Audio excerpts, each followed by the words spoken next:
নতুন এক চক্র বের হয়েছে, কিভাবে মানুষকে বোগায় শোনেন। ঘটনাটা আমি নিজেও জানি না ওরা কারা। আমি এরপর যখন লোকজন নামতেছে বলতেছে ভাই একটু সাইড দেন, আমি সাইডে নামে নিচে দাঁড়ার পর পোলা বানাইছে আমার ধরা শুধু শুধু মাইরধর করে আমাকে কথা বলার তারা সুযোগ দেন। আমি বলে ভাই আমার আইডিকের সাথে আমি চাকরিজীবী তো কোনো কথা করার সুযোগ নাই তো।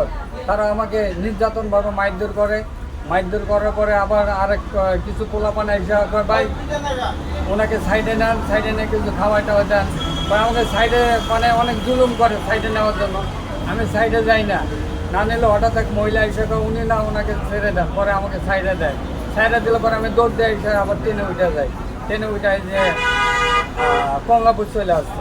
এই যে আপনার এখানে দেখা যায় কি, এগুলো কিসের দাগ? এটি আমাকে মারছে ভাই, মারছে, দেন শার্ট সুট ছিটছে আমার আইডিকের সাথে। আমি বলছি আমি চাকরি দিব, তো তারা আমাকে এই সুযোগটা দেয় না।